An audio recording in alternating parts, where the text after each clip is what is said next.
Hey guys, I'm Lucanio, I'm Eric, and this is Politics Through Literature. Let's Go.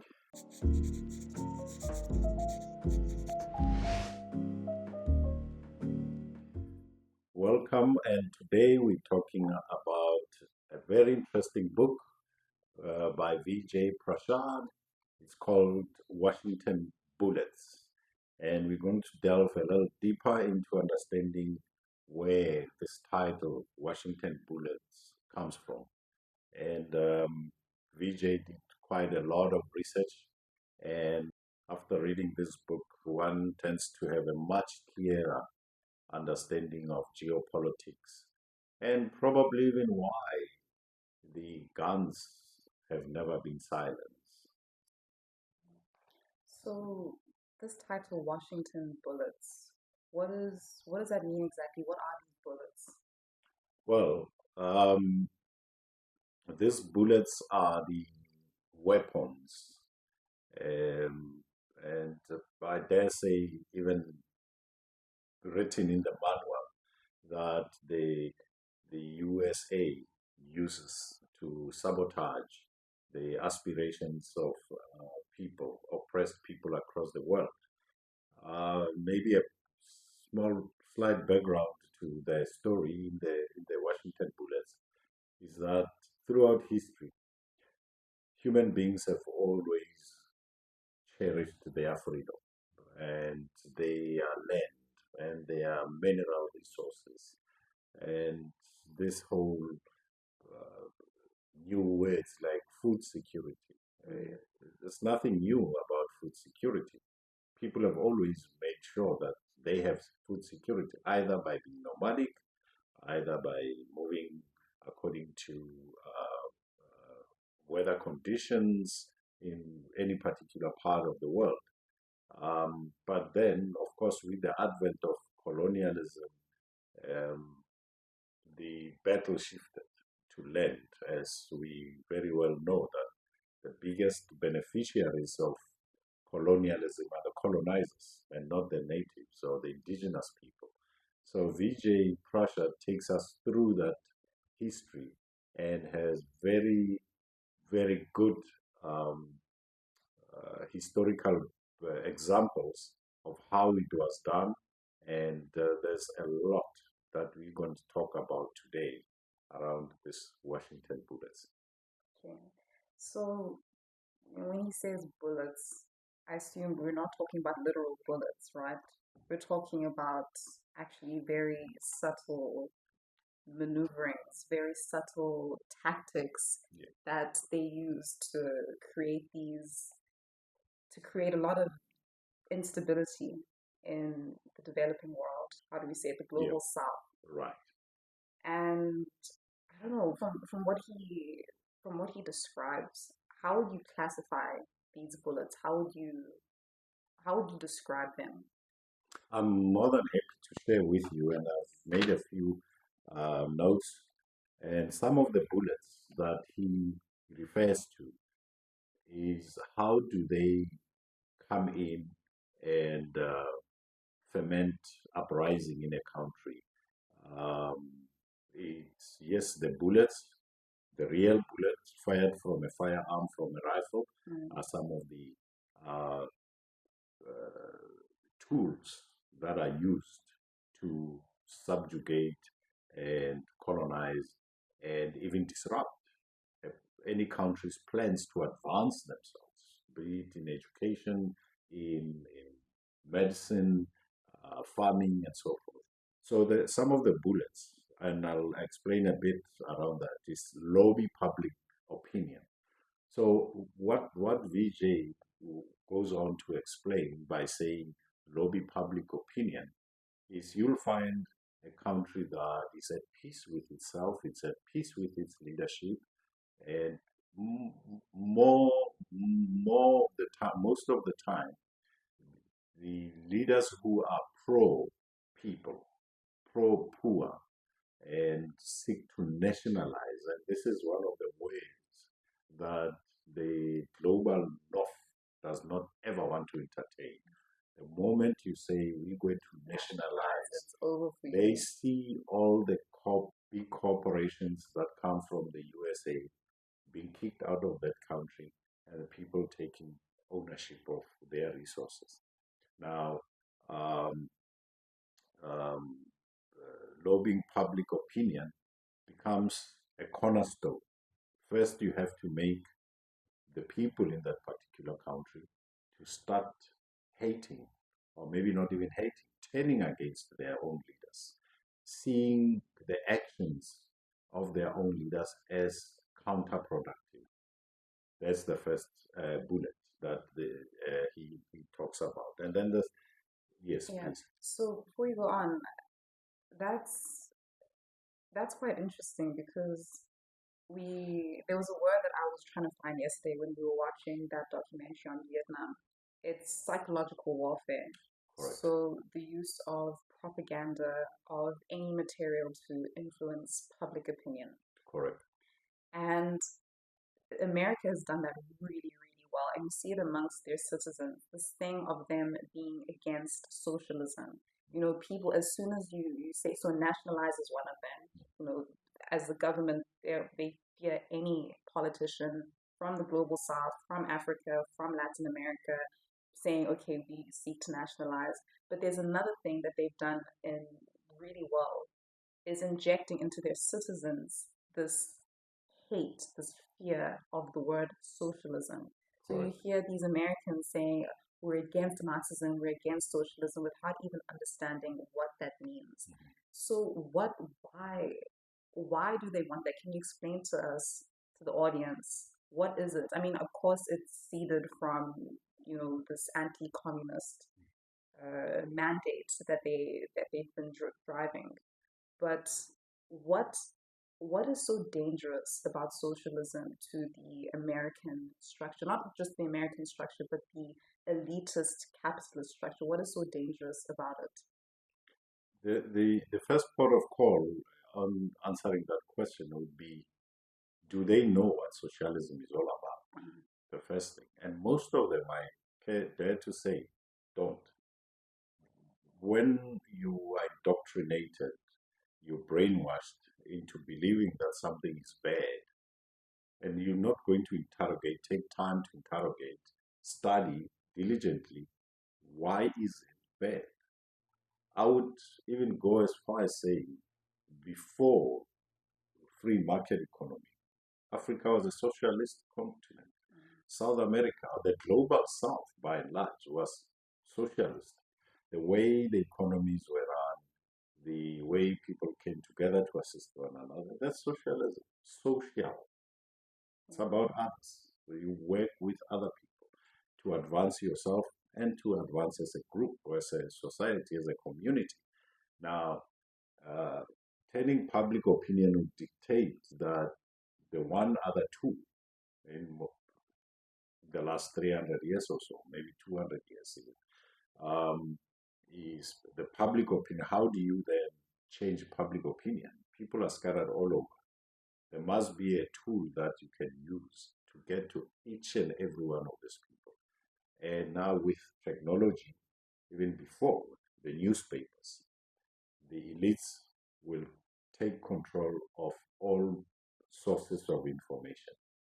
And the newspaper became part of that. And even when the advent of the radio came through, they owned the rights to using the radio to push their own agendas through that. Now, if a lie is told over and over and over and over and over, it becomes the truth. And people will definitely buy into it. And that's how you turn public opinion. That's the first tool the, the Americans use in this book. The second one, the, the fear of socialism, is also derived by quite recently in the 50s, maybe the early 40s, just before the Second World War. Documents coming out of the US were more about American exceptionalism, the Monroe Doctrine, the Marshall Plan. All of them seek to advance American foreign policy objectives and take over almost the global system of trade, economic, social, information technology, all the big tech companies must come from the US. If anything comes from elsewhere, it's deemed to be not good, or it's deemed to be sabotaging their foreign policy initiatives. Huawei is a good example of that. 5G doesn't come from the US, it comes from China. And then we know how it was vilified, and it's being vilified. Um, Huawei suddenly spying on the American people and the American government. And there's even laws now where Huawei is banned by certain civil servants. They are not allowed to carry Huawei phones.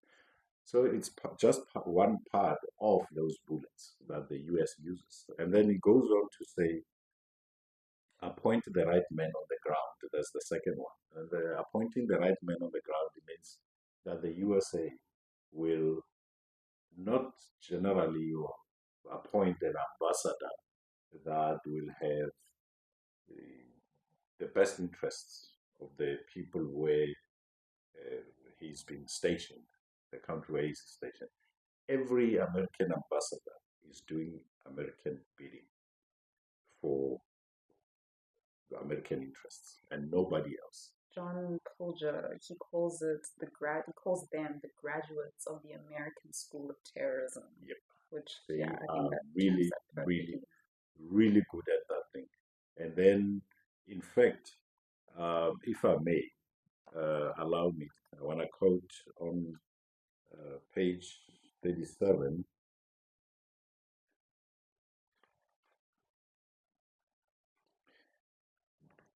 It's a bit long, but you'll get to where I'm going with this. The agrarian reform pushed by Alves, and this is the president of Guatemala, was modest for such a grotesque, unequal society. In 1953, Alves' government expropriated 200,000 acres of unused lands owned by United Fruit. United Fruit is an American company that had tentacles all over South America. The company based in New Orleans, Louisiana, would not tolerate this action. Now, Guatemala is a free, sovereign country. If Arbels decides to expropriate land, it's for his own people. But United Fruit was not happy, right? Nor did the U.S. government, whose members had intimate financial links to United Fruit. Now, here's where it's getting very interesting. The United States Secretary of State John Foster Dull's law firm. Here's a man who's the Secretary of State of the United States, but he has a law firm, Sullivan and Cromwell, represented United Fruit. You call it conflict of interest, right? Yep, A big exactly. one. That's only the beginning. Oh my gosh. Okay. Jules, his brother Alan, who is the CIA director, John Morse Cabot, who is Jules' Assistant Secretary of State for Inter-American Affairs, and Thomas Dudley Cabot, Jules' Director of International Security Affairs. Now, we've mentioned four people who are all linked together, were some of the largest shareholders in United Fruit. The former CIA Director Walter Bedell Smith became president of United Fruit after the removal of Arbenz. US President Dwight Eisenhower's personal secretary, Ann Whitman, was the wife of Edmund Whitman, the publicity director of United Fruit.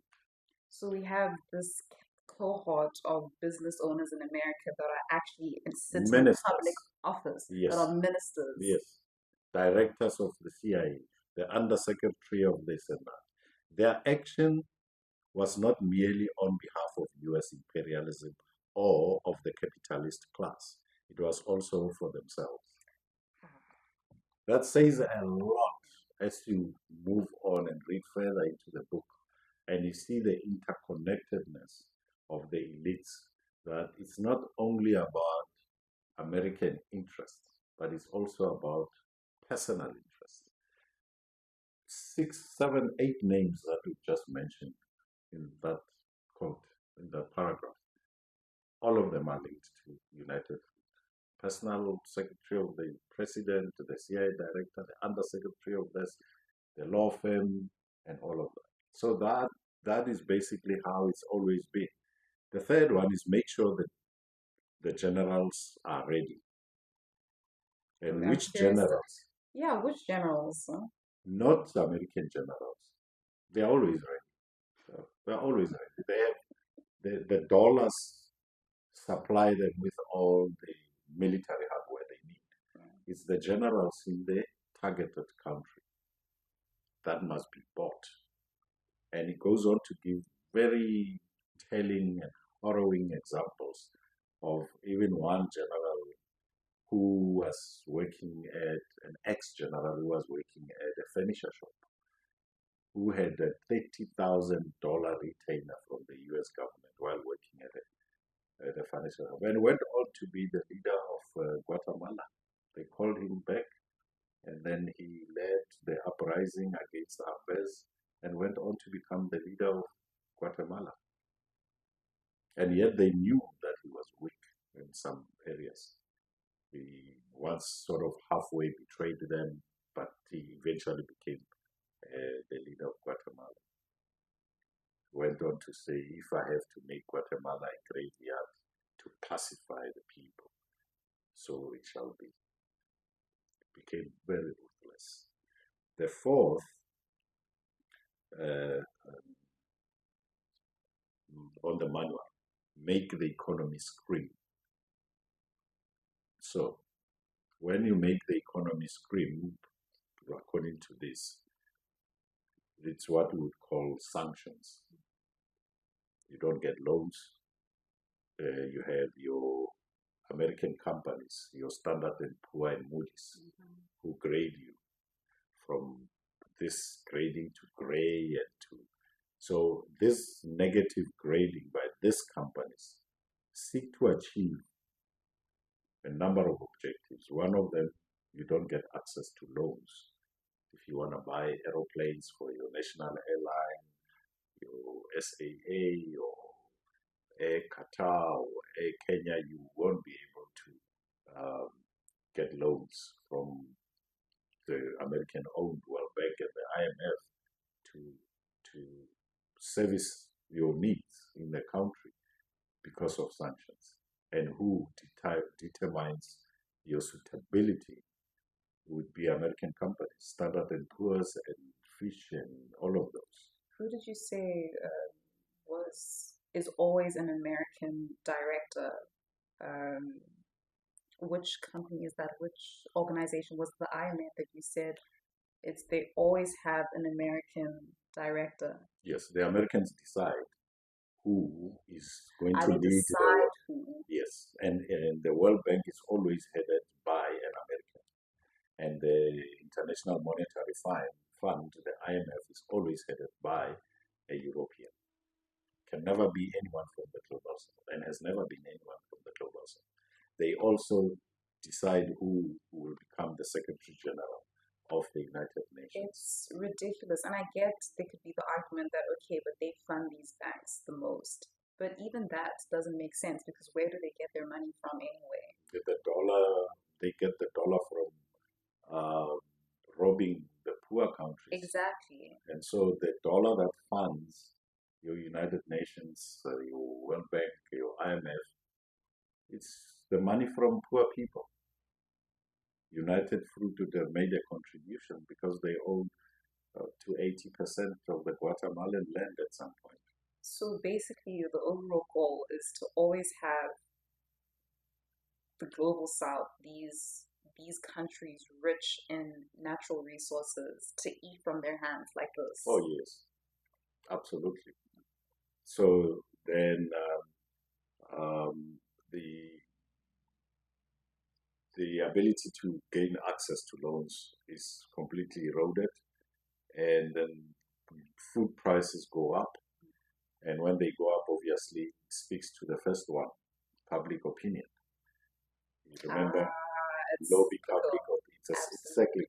Okay. So people start to can't afford the high prices of goods and services. And who is to blame? The government. The government was actually doing well until it did not satisfy the needs of the US government. And so create those conditions. And while this, the screaming economy is happening, remember, appointing the right man on the ground. These ambassadors, American ambassadors, basically what they do, they start creating a network within your country of people who are greedy, who want to assume powerful positions in the state, and they identify them and they start pumping money and then supporting any other militia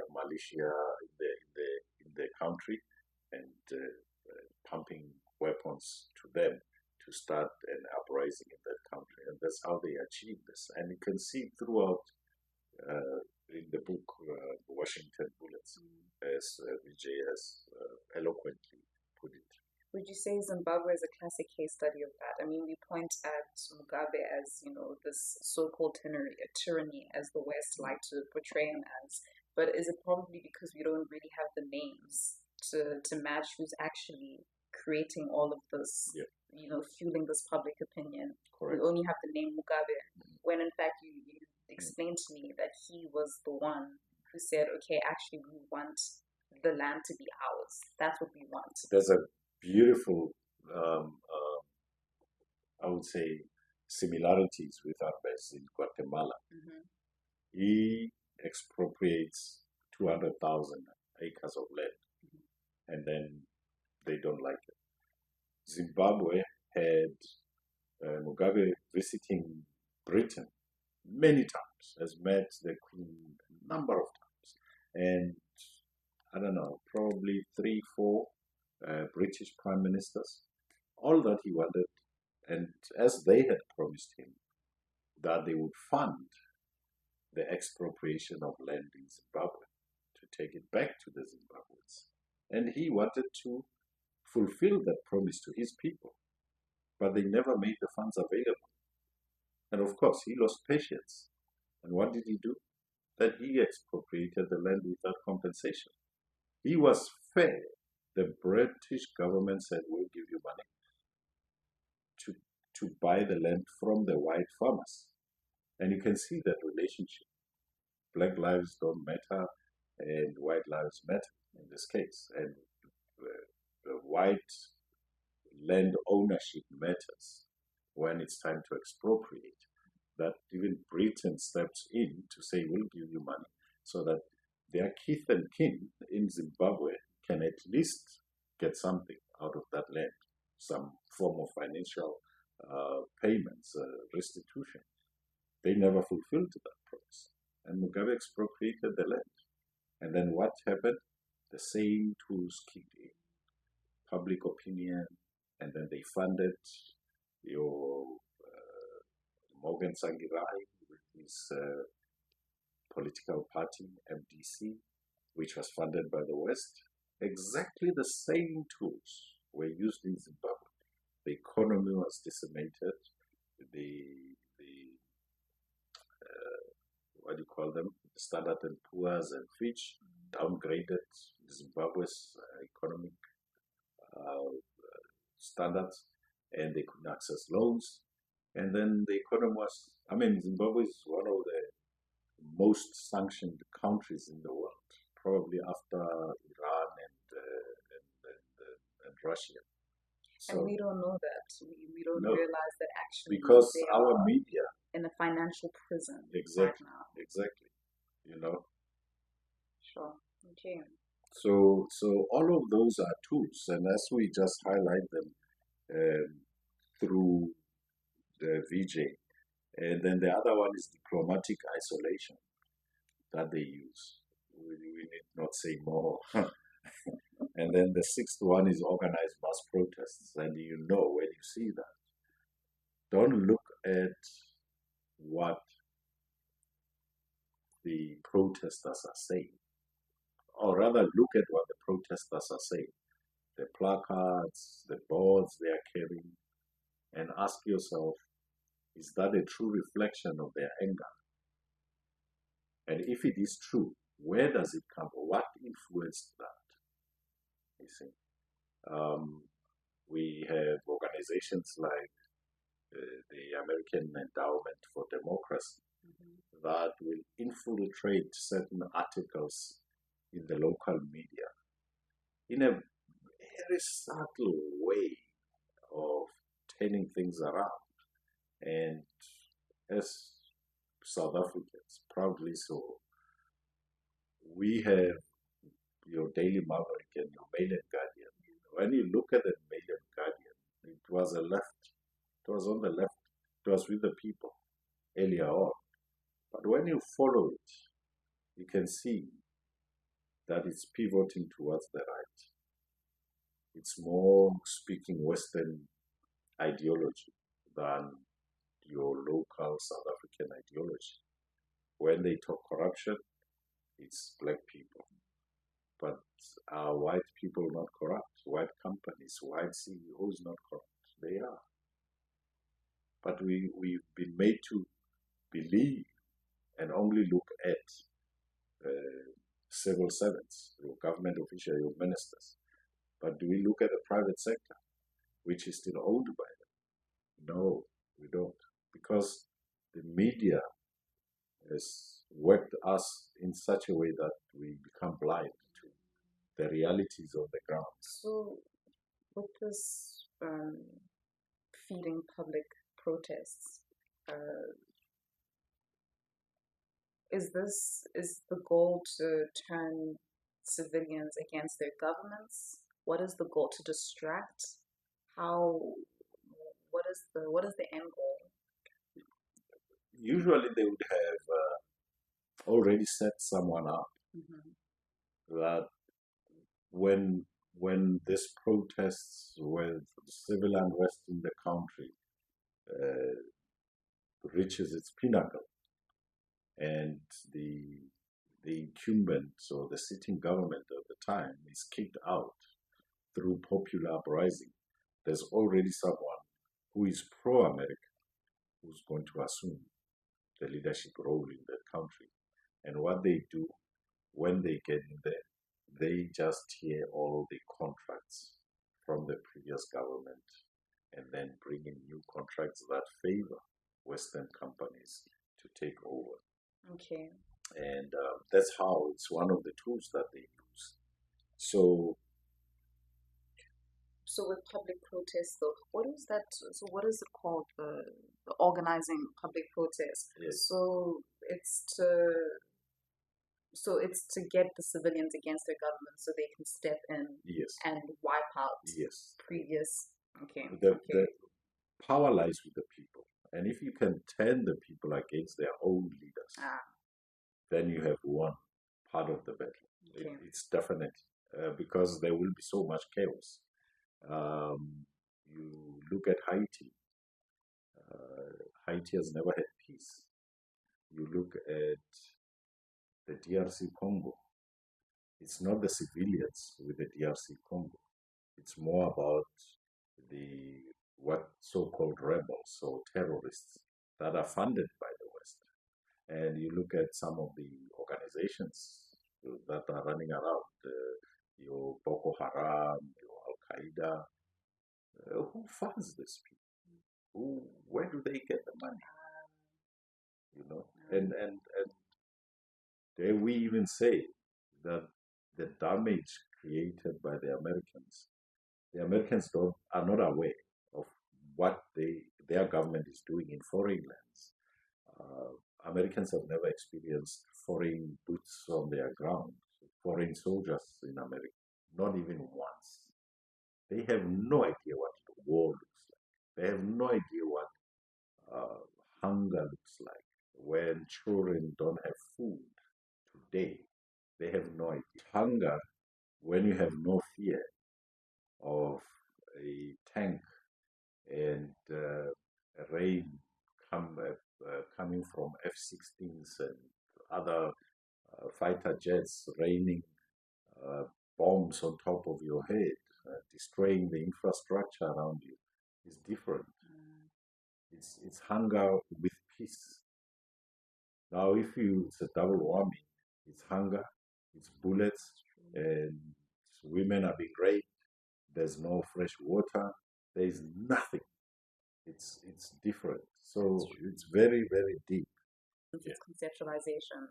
Um, and we forget, and they continue. Yes, yes, we continue. We forget, they continue. Yeah. So institutions like WikiLeaks were basically sabotaging the green light. You know, they were turning that Exactly. green light, doing the opposite of what it seeks to achieve, and it's very powerful, and that's where you start interrogating us. One, to say, why this fixation with Julian and the WikiLeaks? Yeah. You know, we had Panama Papers that revealed how the elites, more especially the leaders, the political leaders, and their close friends, were siphoning monies, and where they were hiding it. You know, the Panama Papers um, gave us a glimpse into who has money offshore, how much tax they are not paying, and how much they've stolen. And where did the Panama Papers take us to? No one who appears in those Panama Papers has been prosecuted, as far as I know, to this day. And the Panama Papers were what, probably about 5 years, 4 years, more than 4 years old now. No one has ever stood trial for siphoning money from their people and taking it offshore. And they were damning.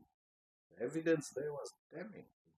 It required that the justice system should kick in, and nothing happens. So that green light period is quite significant for the elites to support it and keep it going for as long as they can. You know, and we've been made to believe it's okay. In fact, we don't even know about it. Yes. We think that the information that is out there is out there. Exactly. When in fact we only know 10% of what's really going on. Yes. And then you have laws like access to information. But that is information that doesn't hurt. And you think, oh, no, Democrat. But you have still to apply to court to gain, to be granted permission to access those documents. Without it, it's not going to happen. So it's very interesting that Vijay Prashad shares that part of the tool with us. The last one that he has, well, not the last one, it's two of them. Number 8 is a study of assassination.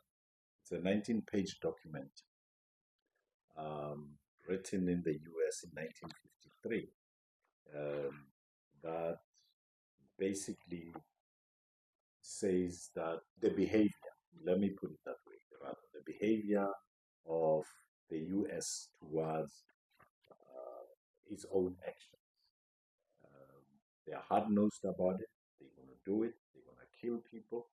But if I may share a quote with you that says, and this is the 19-page document I'm talking about.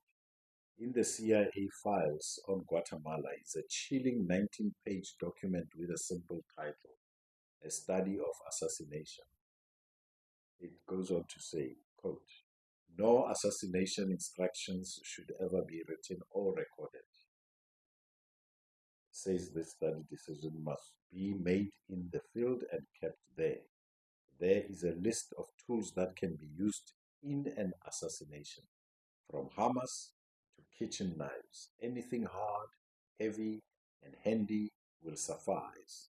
Absolute reliability is obtained by severing the spinal cord in the cervical region, which can be done by a knife, Persons who are squeamish should not attempt it, says the study.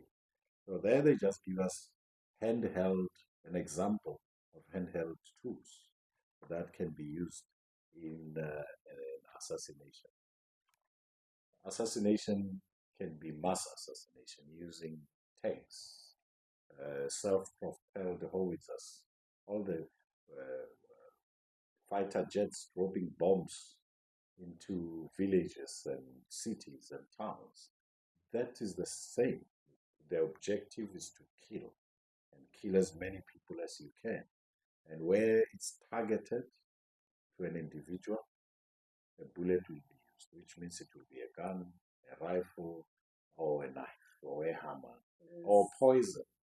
It's disgusting. Can I tell you? I was reading The Dark River. It's the second part of the trilogy, the fourth round trilogy by John Twelve Fox, and it's speaking about this underground organization, um, and how so they had to take out this group of people, this community that were living off the grid, and they employed these CIA operatives, and in order for them to feel absolutely nothing, because now they were going to do some serious killing of children in any way possible, probably using this doctrine. What is it? This assassination document, this assassination manual. They inject them with a drug so that they feel absolutely nothing. I don't know what it does, but it obviously numbs their exactly, numbs their sensitivity. And it makes me think, because I mean we were just speaking about it yesterday when we were watching how the Khmer Rouge killed, maimed those people, raped them, hit them with axes. You know, if they didn't have access to not to if they didn't have access to save bullets, they would use axes. Yes. I mean, this isn't normal. You'd have to be a psychopath to achieve something like this. And it makes me suspect that, I mean, they were funded in arms, they were aided in arms, but they were also probably given these drugs, maybe, I suspect, to make them so insensitive. So it's so brutal. It is. And it's made to look so clean and crisp, because these are also the people that have the best education system. These are also the people that, you know, you go to if you want things to be verified, to be fact checked. And yet it covers up how brutal and disgusting they are. You see, policies are generated by the men and women in suits in well air conditioned offices. Army recruits in the US come from poor communities, and they are paid a salary, they are fed, they are trained. And part of the training is to desensitize, remove that which makes you a human being, a good person. And also, drugs were part of that training, or that part of conditioning. In Vietnam, we know American soldiers used drugs, a lot of them. And when they came back, they had PTSD, and they would fall back onto drugs. And so some of the Vietnam veterans became drug addicts. Lots of them. This is stuff that your mainstream journalists should be writing about. They are not, unfortunately.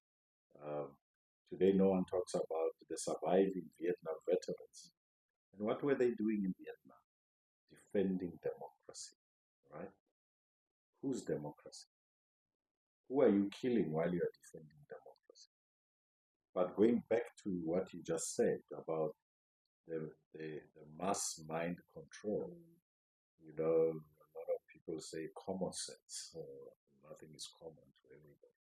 But mass mind control of this operatives, the special forces, they are trained, but also they are desensitized to the other suffering to achieve their objectives, not theirs, the objectives of the elites, where they come from. And that is it's very critical to look at. That you, as much as yes, the this manual talks about knives and hammers or something heavy, you are an extension of that which you are using, not the man in suits. Exactly. As a human being, as an individual, you have become the hammer. You and the hammer are one. You and the knife are one. You and the gun are one. And the argument can be made as the humanity evolves, as we found our balance and our higher selves. Will we ever come to a point where we don't need politics in our lives? And by extension, would we ever come to a point where we don't need armies in our countries? That's a debate for another day. We are busy with Washington bullets. But it is a very interesting question to ask because why are armies there? Can't our differences as humanity be solved by diplomacy? It's a question that's coming up more and more being being made aware of how so much doesn't make sense about how the US operates and their foreign policy is they fight wars with nations of which they have the people themselves have no afflictions with whatsoever, have no problems with whatsoever. And America and the West, but actually really America, because It's we the all leader. know that the Europeans are piggybacking off that empire. And they have to do every single thing they can through mass mind control, through war, psychological warfare, to convince people that there is an enemy. They have to. What do we hear in that Boogeyman. episode? There's the boogeyman. It was in this documentary on Cambodia where they said that America had to invent a monster, and then they had to go fight that monster that they invented. Exactly. Exactly. Yeah. Always there must be a boogeyman. Currently, the boogeyman is Russia, China, and Iran. Those are the boogeymen. And now we've got the Yemens. And there's others who might or might not be deemed as boogeymen. Yeah, Turkey, could become a boogeyman, but it's not yet convenient to label Turkey as a new boogeyman. Yeah, it's not yet convenient. I like that. They'll come for it. Of course. They'll come. Like Yeah. that kind. I don't know how to.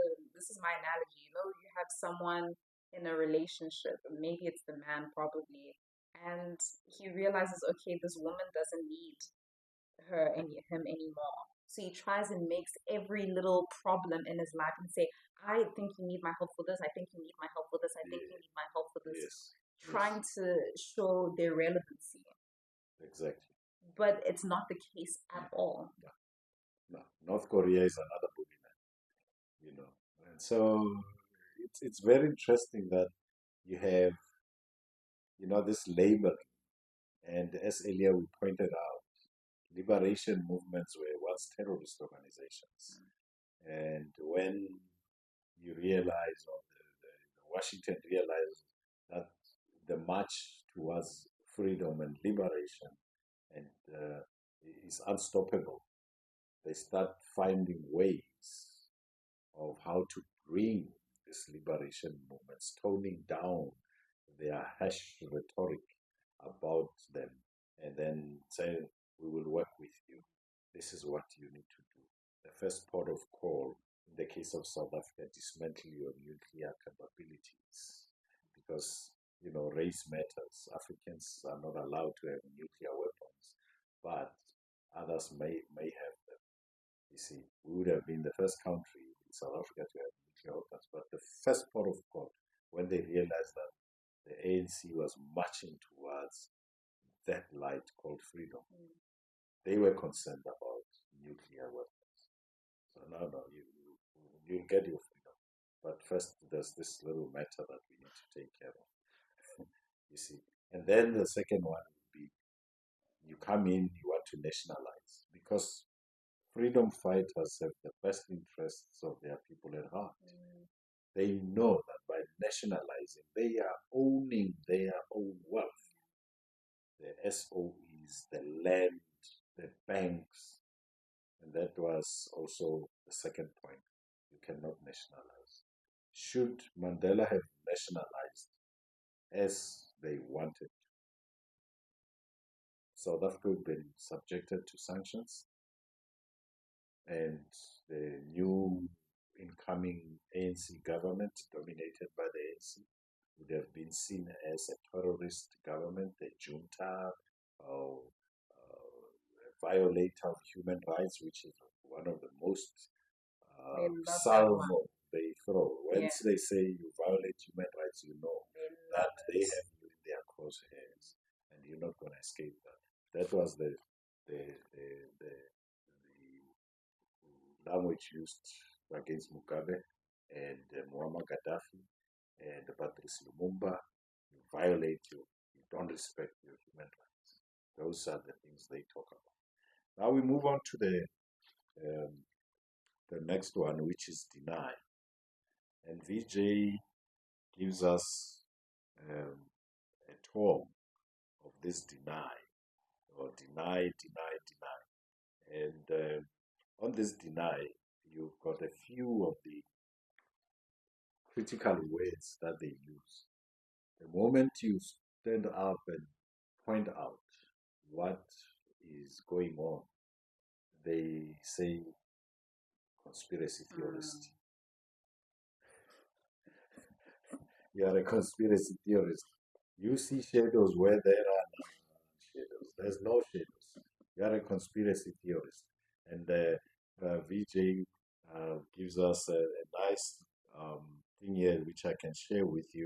He says the idea of the conspiracy theory was developed by the anti-communist philosopher Karl Popper in his 1945, The Open Society and Its Enemies. Popper was against the view that war, unemployment, and poverty were the result of direct design by some powerful individuals and groups.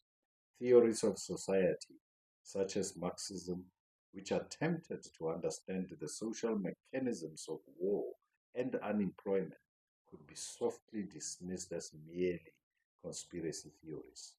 Popper pointed out that conspiratorial groups were paranoid and, like Nazism, would lead to totalitarianism and genocidal policies.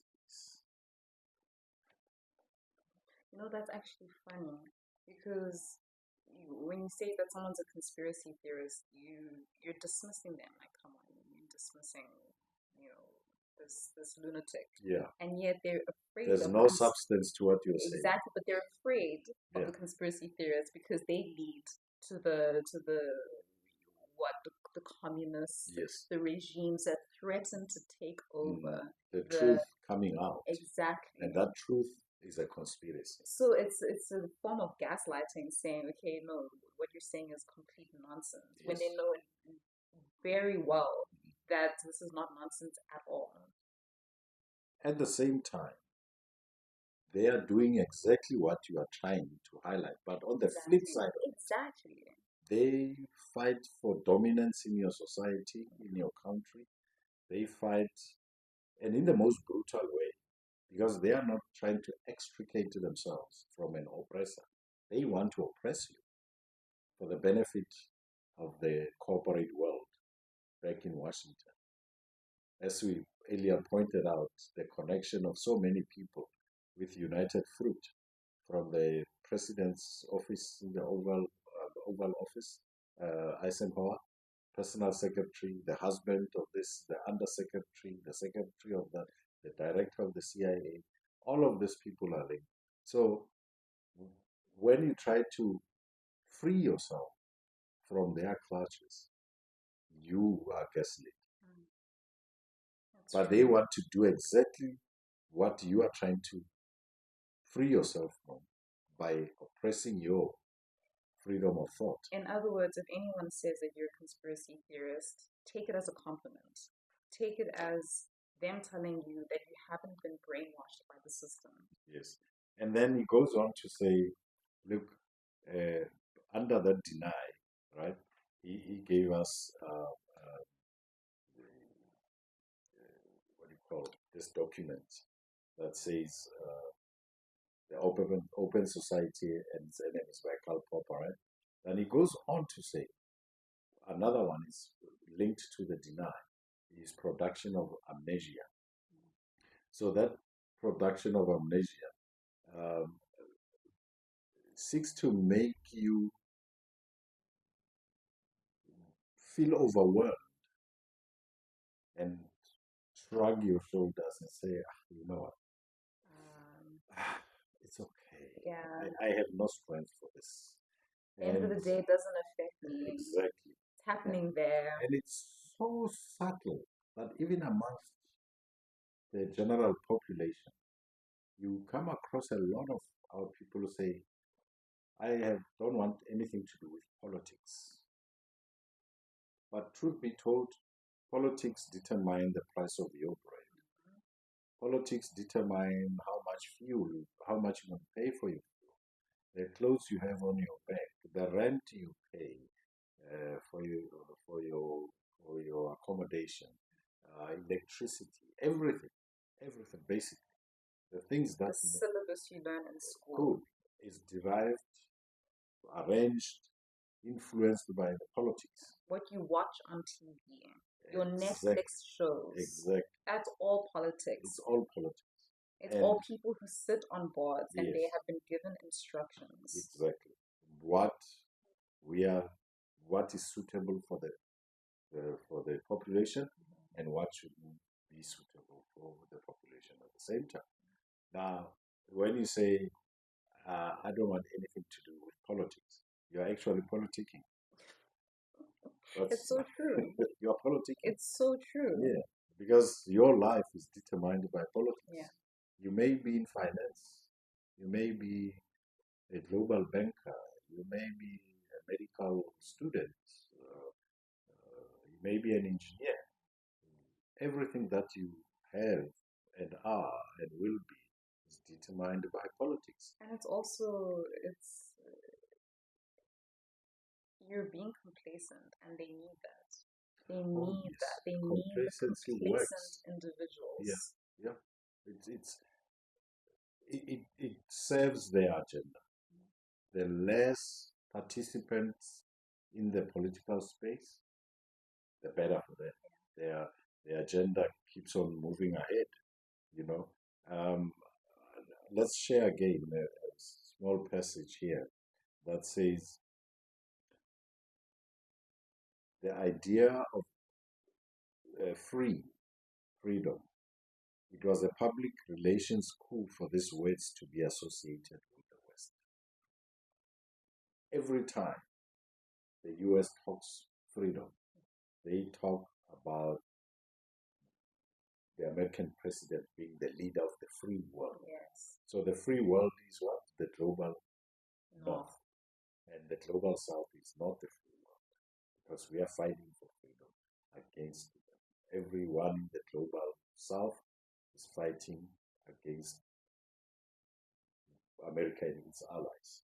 And goes on to say, and to paint the USSR and its allies, as well as the newly independent post-colonial states, as dictatorial and authoritarian. It's very interesting that it says newly independent post-colonial states, as dictatorial and authoritarian.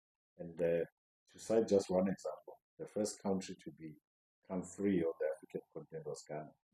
And the first coup to take place was in Ghana. Kwame Nkrumah, the man who wrote a book about neo-colonialism, was taken out. The idea of the free world was produced not by reality, namely that the US and its allies were truly free or were committed to basic liberal principles. If basic liberal principles were meant to be what they are supposed to be, there wouldn't be this 180 military bases around the world. But it was produced by a massive project that involved money and talent. the construction of institutions and organizations, as well as a cultural imagination. Which are these institutions and organizations? The IMF, the World Bank, the United Nations, WHO, UNRWA, and within the US, they fund those ones, the multilateral and multinational. Within the US, you've got US aid. Show me a country that hasn't been touched by US aid or USID, as they say so. And then you've got all these other think tanks staffed by former secretaries and ministers, and senators and congressmen, retired and serving. They belong to these think tanks and they generate documents that seek to serve and give the US its foreign policy direction. They are very, very meticulous about foreign policy in the US politics. When they're campaigning for elections, it's around internal politics. They'll talk economy, they'll talk security, they'll vilify other countries outside. When they talk about other countries, it's allies, who I deem not to be allies, but prisoners of American powerful grip, and then everybody else is an enemy. Axis of evil there, axis of tyranny there, whatever there, triangle of this. So when this freedom they talk about is convoluted, whose freedom? It's almost non-existent. I mean, this freedom, and it also makes you wonder, these newly independent post-colonial countries, for them to be peacefully independent now, peacefully independent, what do they have to do? Are they really free? You have to sell your soul, to use a non-political term. As a free country, the first port of call, give us your soul and give us the weakest people in your country to work with. Send us your weakest ambassador. Post the weakest ambassadors to all Western capitals so that we can tell them exactly what we want. And the first thing that we do when we come in, we say, we need to help you grow your economy. And the only way to grow your economy is for us to take your minerals raw and sell them back to you at 500% rate. We need to do, and we are going to do this. I know, but I'm excited. Is to compare the Western neo-colonialist rule versus the Eastern potentially neo-colonialist rule, because that's what people love to say now in response to all of this. They'll acknowledge what we're saying because you can't dispute the bullets that are coming from Washington and their subjugation of socialist principles, our desire to be free. Can't dispute that. But what you can say, what many people do say is, okay, but look at what China's doing. Look at what Russia's doing. They're getting their grip on Eastern Europe. They've had their grip on Eastern Europe. They're also colonizers. China's going to colonize Africa in the same way. So, I mean, what are you going to do? And I'm excited for us to speak about how these two empires, because the Eastern Empire, the Russians, China, you can call them an empire. How do they differ? I'm really curious to discuss that. But that was a digression. It's a very interesting way of looking at it. And I may actually quote Yanis Varoufakis, the former Greek finance minister. Very vocal, written a number of books and a speaker of note. One American lady, actually, when he was giving a lecture in one of the cities in Europe, stood up and said, "But we are concerned that China and Russia are in Africa, and they are not doing anything good that we can see. And Yanis Varoufakis' response was that what China and Russia are building bridges, railways, hospitals, which the West hasn't done at all. And the second part is that they are humane. They are very humane. They don't impose. They sit with you and agree terms and conditions that are favorable to both parties, which the West hasn't been able to do since before the Second World War. And that's quite telling. And yes, it would be very, very interesting to look at that kind of development around pre and post West, global West, global North, and the global South. And that would be very, very interesting. And then, so he goes on to say, and this is very interesting, the idea of the free world was mobilized to produce implicit faith in the United States and to delegitimize both the socialist world and the third world project. So this response I just gave to you speaks exactly to that, exactly to the T, that they, to produce implicit faith in the United States. What has it done? We don't have hydroelectric power stations that were built by the Americans.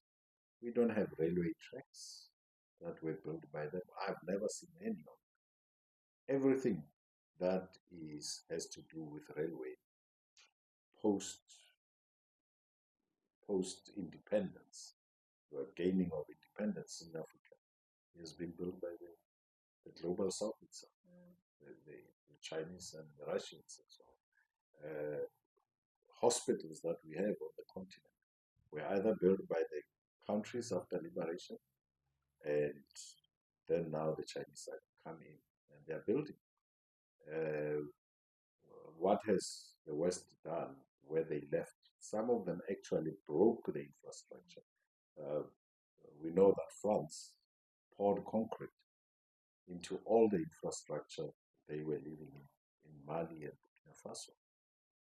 Water pipes stuffed with concrete, buildings bulldozed to the ground. So, where's the humane part of this? The anger is so deep that it turns into hatred. You know? So this is a very exciting read that has so many parallels to, I mean, not even parallels, so much to take out and learn from if you come from any country in the global South. There is absolutely no country in the global South that hasn't gone through what Vijay Prashad has eloquently shared with us in this book. And I would recommend everyone to read it. And for us in South Africa, the last part in this book, the last chapter, it writes eloquently about the role of South Africa and Thabo Mbeki in particular in Haiti. Those who remember when Thabo Mbeki was still president, we hosted the Haitian president, Bertrand Aristide, for a number of years in South Africa, because there were attempts to topple him, and the reason for him to say that was because he demanded reparations and compensation from the United States for the number of years that they were enslaved on their own land. And yet we still vilify Thabo Mbeki. The only thing we can think of when we speak of Thabo Mbeki is how he the HIV, and how he led us into that HIV pandemic. But do we know what he was doing? But do we know what he was doing? Or are we being swept in the wave of mainstream media's vilification. People don't know what a brilliant leader he was. He was a hard worker, Yeah. a researcher. Mm. You never dive into an issue that he hasn't properly researched. Yeah. And it's just one of those things that we've talked about preparing public opinion. He You was a know, real Pan-Africanist, I think, in its true sense, but in a way that flowed nicely with this new age, with this yes. new modern age. He really brought us in nicely into the age of modernization and cooperating with the rest of the global world, getting us on that level. Oh, he did a But lot. at the same time, safeguarding African principles and creating African means of production. He really did so much. Yeah. He's the one who gave birth to change the organization of African unity to the African Union.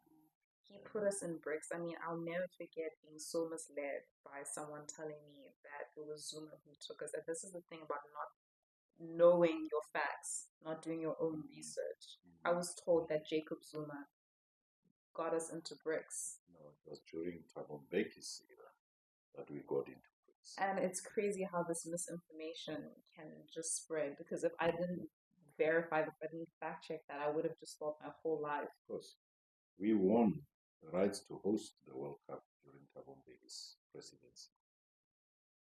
We won the rights to host the World Cup during Thabo Mbeki's presidency. The infrastructure, the related to the 2010 FIFA infrastructure was built based on the economic policies that he implemented.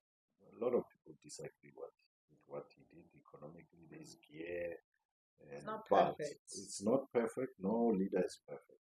And but however, I'm looking forward to the next installment of Vijay Prashad, and we hope to share with you guys so much more, and how beautiful and how relevant, and how I would really recommend anyone worthy of books to really get a copy and enjoy this read. Yeah, thank you so much. I really learned a lot, and I really need to read that book. Yeah, please don't forget to like and subscribe. Yeah. And we'll see you next week. Bye bye. Bye.